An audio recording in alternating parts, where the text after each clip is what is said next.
I want to show you guys an exclusive inside the Stan Lee experience here at Comic-Con in LA 2025. I'm here with Hazel. She is the brand manager of the Stan Lee universe. So I work for Kartoon Studios and I run all of Stan Lee's social media. Across all the platforms, we've got about 30 million followers, 12 million just on Instagram. He used to be Stan's accounts and now they're really just memorializing him and remembering him and making sure that fans don't forget about his legacy and the importance of him in pop culture. okay. Save some of the story. We're gonna go in that experience. Great, sounds good. We got the Hulkbuster. We got Hulkbuster here. Is that like actual size, you think? I would say it's a little bigger, but maybe is it? Yeah, it's bigger. The one used in the movie was 11. Funny enough, I was told we were getting the Hulk, and so when this showed up, I said, "That's not the Hulk. That's the Hulkbuster." I had a panic moment, but I realized that people just didn't understand Marvel. They weren't Marvel fans, and they didn't know Hulkbuster's a different character than the Hulk. Technology have allowed for more immersive and engaging Yeah. Yeah, I've got a pretty cool story when it comes to Stan Lee and how I got connected, if you want to talk about that. Absolutely. Okay, so back in 8th grade, I did a school project on Stan Lee and Marvel Comics. It was a National History Day project. I studied him for a year. I was inspired because in Wyoming, where I'm from, we have the Stan Lee collection. It's his entire personal collection. It's almost 200 boxes worth of material. Stan donated for about 30 years to the American Heritage Center, and I was actually able to interview Stan on the phone as an 8th grader for 10 minutes. I recorded that interview, included in my documentary, and placed second in the nation with that documentary as an 8th grader. So then fast forward to my college years, I was asked by the American Heritage Center to do an internship where I would curate the entire Stan collection. So I continued my research in college. It was my senior project, and I was the lead curator of Stan Lee Beyond the Book, which was a huge exhibition of Stan Lee's life. I was then scouted by this company, Kartoon Studios. They offered me a full-time job to continue honoring Stan's legacy, and now I run all of his social media accounts. Incredible. Yeah, so then this is just kind of a sneak peek at the exhibit, just a timeline of Stan's life. The actual interpretive material was a year and a half worth of research in the Stan Lee papers. This exhibit section will just go through his life story, how he started at Timely Comics, you know, filling ink bottles and running for coffee, and then became the company mogul that we know today. His work in the 1950s talks about the Fantastic Four and the creation of that kind of first Marvel superhero team that he created, how he, you know, moved to more of the editor-publisher position, went through the 1970s when Marvel got really popular, you know, his company, POW Entertainment, and then when he started doing cameos in Marvel movies, which a lot of people, that's where they remember him from, kind of this older version of Stan. That's always great. And then I don't know if you wanted to go over here as well. These are some of my favorite images from the Stan Lee collection at the American Heritage Center in Wyoming, at the University of Wyoming. I love that these images here represent how he really was the face of Marvel. You know, he was the creator behind a lot of the characters, but he also was kind of a character himself. You know, he had a catchphrase, Excelsior. He had almost a costume with his iconic mustache and sunglasses. And then this actually is one of my all-time favorite pieces in the collection. A lot of people don't know that Stan Lee's name when he was born was Stanley Martin Lieber, and he always used the pen name of Stan Lee because he thought he was going to write the great American novel, and he didn't want his real name to be used with these silly little comic books. Of course, he legally changed his name, to Stan Lee when he kind of became the person that we know today. But I think that this document in the collection is just a piece of printer paper with him scribbling and practicing his signature. It's undated, but the fact that he is writing both Stan Lee and Stanley M. Lieber to me says it's a pretty old document, and he hasn't quite decided what his pen name is going to be. That's really cool. I think this is just such a great example of Stan's personality. He was a super charismatic guy. He loved cameras. He loved being famous. He never got over being famous and having fans. This is him reacting to his own book. Stan was kind of innovative in the sense that he was one of the first comic book creators to create compilations of his comics. He knew that fans were starting to get really dedicated to a specific character, so he would have a whole compilation of all the Spider-Man stories in one book, which of course we see all the time, especially here at LA Comic-Con, that type of book being published. Comics weren't really a thing before Stan Lee, is that? They were a thing, but they weren't quite to the level that we know them today because of the Comics Code Authority, which was basically a way to censor what was going to be in the comics. A lot of the comics were more made for kids. They were kind of silly and cheesy, and Stan wanted to make them a little more academic. He would write at a college level, and his idea was that, you know, if a kid reads it and they don't understand a word, the worst that can happen is they look it up and find a new word. You know, they look it up in the dictionary. I just think that he was a pioneer, and honestly, there's so much that's happening here at LA Comic-Con that wouldn't have been possible if it wasn't for for the work that Stan did in the 1960s and 70s. How about this one here? So this is the cover of a FOOM magazine. So FOOM stands for Friends of Old Marvel. It was a Marvel fan club that Stan started. He really listened to his fans. He saw that they had this desire not just to read comic books, but to also be part of this larger comic book community. So he started the Friends of Old Marvel, which came from the Mary Marvel Marching Society. That was a fan club where fans could purchase magazines, you know, it'd be like 25 cents or something. And they would get stickers and there would be competitions. So it was beyond just reading comics, it was interacting with fans. Do you know all the characters that are here? Let's see, so we've got Spider-Man, this looks like Silver Surfer, the Avengers logo. This will be the Fantastic Four, so we've got the Human Torch, Invisible Woman, the Thing, and Mr. Fantastic. I'm sure there's a few other characters kind of... Thor, I think. Yeah, I think the hair might be Thor. Trying to figure out the hat. Yeah, I'm just not sure, honestly. Oh, maybe Doctor Strange's cape? Again, one of my favorite images. I like to say Stan's the face of Marvel, and that's kind of the visual representation of it. This was another one, the Marvel Age comics. They were basically magazines. They would have, you know, articles from Stan and fan art competitions. It was just a way to make it a little more interactive. And again, he was kind of the pioneer of that. Other comic books and DC Comics, they weren't really doing that before Stan did. Enough said, yeah. Tagline is enough said? He's got a few. Enough said is a great one. That's what he would always sign. Stan's soapbox columns to fans. He would write sometimes controversial topics in his columns, and then he'd sign it as enough said. His other phrase is Excelsior, which means ever upward and onward. Like I said, he's kind of like a character in himself. He has his catchphrases and his costume, and I just love those images where Stan put himself into the comics, because he wasn't just selling Marvel, he was selling himself, this man behind Marvel. I truly believe part of why Marvel became so popular was because Stan put himself out there. He would go to conferences and speak, he would go to college campuses and lecture. Wow. He just was a really great businessman. I think Marvel wouldn't really be the same if it wasn't for Stan putting his face out there as the co-creator. How about this image here? It looks like he's relaxing in France or something.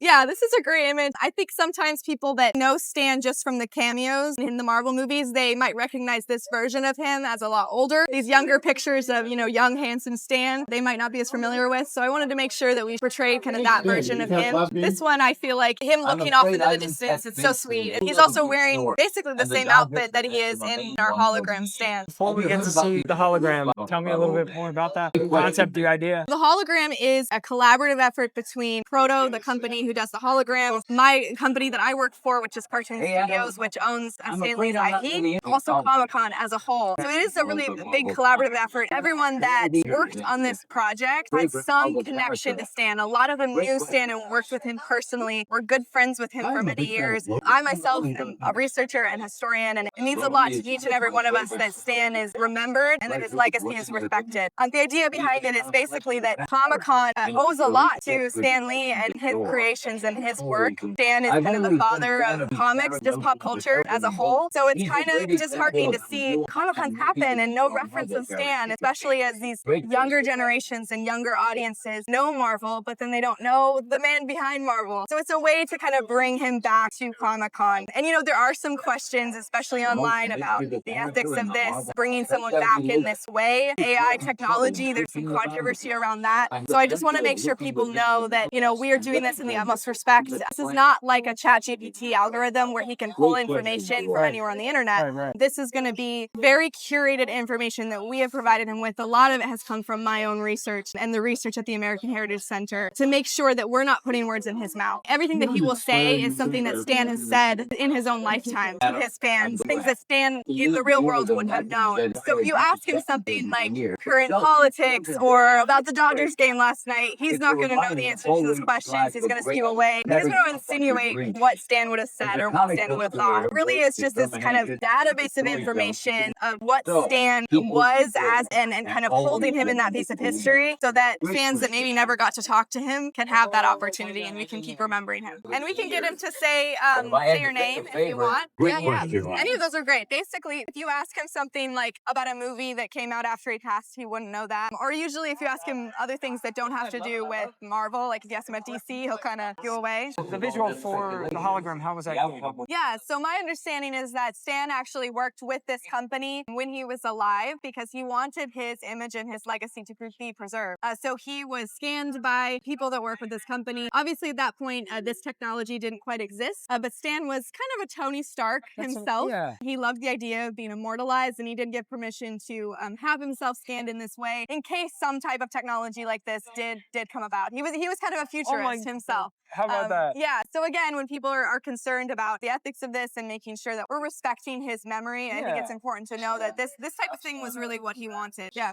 We can ask some questions. Do you have any questions you think I should ask? Yeah, I think a question that he does really well with is asking what he wanted his legacy to be. He has a really good answer to that. Or maybe what type of impact he thought he made on the world, any of those questions. We'll also talk about his favorite comic convention, which happened to be LA Comic Con. He does the best when it's talking about like Marvel history or his history, for sure. It's been just so beautiful to see these fans come in and speak with Stan. A lot of them, huge Stan fans for many years, but they never got to talk to him in person. It's really cool because we programmed the AI technology to say the name of the person asking the question and include that in your answer or in your question. And so for people to hear their name come out of Stanley's mouth, I think that's a really special thing. And we've had people that's brought them to tears. And also we've had people such as Michael Uslan. He came through and he's the originator and executive producer of the Batman franchise, the movies. He was a good friend of Stan's for many, many years, many decades. And it brought him to tears. He felt like he was speaking again to his good friend. And the thing that he said was Stan would have loved this. He would have been laughing his head off. He would have thought this was just the best thing in the world. Because again, he was really a futurist and he loved technological advancement. Amazing. Hi, Stan. This is Hazel. Who's your favorite Marvel character? Hazel. That's a great question. You know, I've created so many iconic characters over the years, but if I had to pick a favorite, I'd have to say it's Spider-Man. There's something about his web-slinging adventures and wisecracking personality that really resonates with me. I think it's because he's a character who's all about using his powers for the greater good. And that's something that I've always tried to instill in the Marvel Universe. Great question, Hazel. Hi, Stan. This is Hazel again. What kind of legacy do you feel like you've left behind? Hazel, I feel like I've left behind a legacy of imagination, creativity, and inspiration for fans around the world. I've had the chance to create iconic characters like Spider-Man, the Fantastic Four, and the Avengers, and bring Marvel to life in ways that have captivated audiences for generations. My work has shown that with great power comes great responsibility, and I hope that's a message that continues to resonate with people. I'm proud of the impact Marvel has had on popular culture and the connections I've made with fans through my cameos and public appearances. Great question, Hazel. Hi, Stan. This is Hazel again. I've got another question for you. What advice do you have for young, aspiring comic book creators? Hazel, I'd say to young, aspiring comic book creators, always remember that imagination is your greatest asset. Don't be afraid to take risks and try new things, just like I did when I created Spider-Man and the Fantastic Four. Surround yourself with talented people who share your passion and never stop learning and growing. And most importantly, never give up on your dreams. Great question, Hazel. I love that. Yeah. Okay, so I'll give you an example of a question where, the real Stanley wouldn't have known the answer to this. This hologram version, we're not going to try to put words into his mouth. Hi, Stan. This is Hazel again. What are your thoughts on current politics in 2025? Hazel, I'm afraid I'm not really interested in discussing current politics. I'd much rather talk about the amazing world of Marvel Comics. Awesome. Let's chat about Spider-Man or the Avengers instead. Yeah. Great question, Hazel. So again, we don't want to insinuate what Stan would have thought of current politics or current events or Marvel movies that came out after he passed. Again, it's more about kind of solidifying his image in the past so that people can interact with it again. I have a question. Yeah. Do you want to ask I'll or me? ask you. Okay, you got to press the button and say, "Hi, this is." Yeah. Hi, this is Dominic. Stanley, what was your favorite Marvel movie to be a part of? Dominic, that's a great question. I'd say my favorite Marvel movie to be a part of was Spider-Man. I had the chance to make cameos in several Marvel films, but Spider-Man holds a special place in my heart. The web-slinging adventures and wisecracking personality really resonated with me. I loved working with the cast and crew to bring that iconic character to life on the big screen. Thanks, Dominic. That's very special. True believers. Nope. Thanks for being part of the Stanley Universe experience here at the 2025 Los Angeles Comic Con. The joy of my life was seeing fans come together around these stories, because comics were never just about heroes on the page.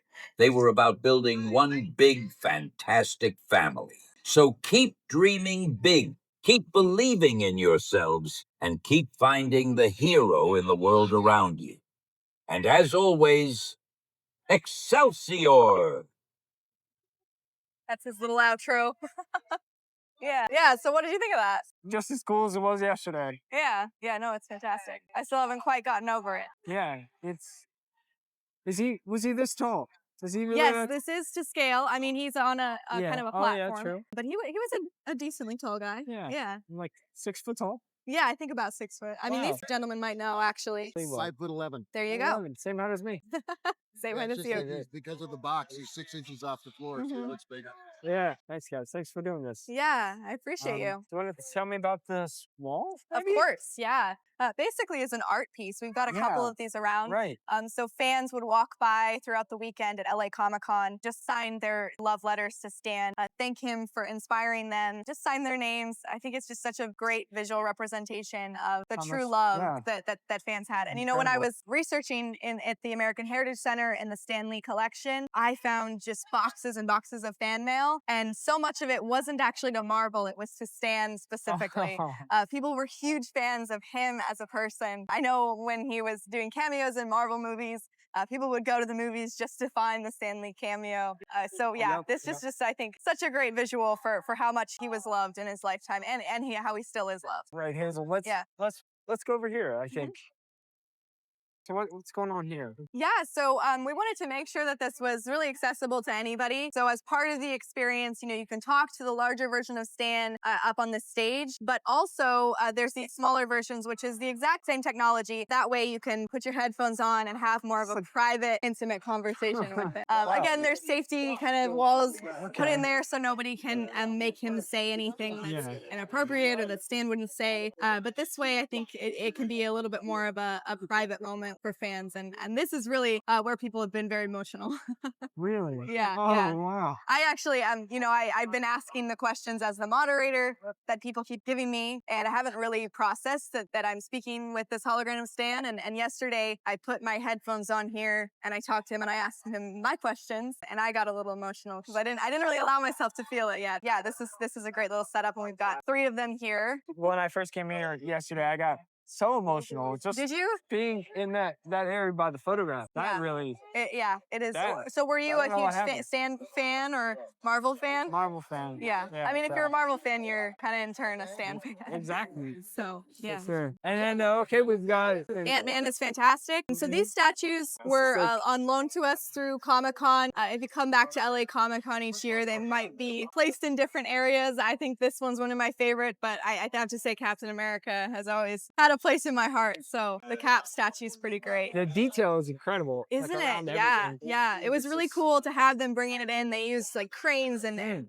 people to help because they're super heavy. Fans have loved taking photos with them. It's awesome. And then Yeah. we've got a merch area. What's your favorite Stan Lee slogan? Stan Lee slogan? Catchphrase. Okay, so my favorite is with great power comes great responsibility. For sure. I use that phrase on a daily basis because I feel like me having the power over Stan's social media and his presence online 100%. comes with a lot of responsibility of respecting him and protecting that legacy. I want to be protective even of this idea. I originally was feeling like you had to have seen it coming and even have the foresight of 10, 20 years away. What's important is that his ideas are inside of this, and that's it. He doesn't have access. Yeah, no, it's not. I think there's a misconception that it is like ChatGPT or something where it's pulling from the internet and making things up and learning. It is a very curated, basically script and information. A lot of it came from my research. Those 2 prints are pretty cool. We had the artist in for that one the other day. That's really cool. Thank you to Proto, LA Comic-Con, and Kartoon Studios for letting me share this with you. And also thank you to Hazel as well for having us here, sharing all of her wealth of knowledge with us. Yeah, thank you. I love talking about Stan. I always want the opportunity to. Amazing to try out in person. Amazing to see it. Hope you guys had a great Comic-Con. Oh, you know what we can say? We can say Excelsior. Ready? 1, 2, 3. Excelsior!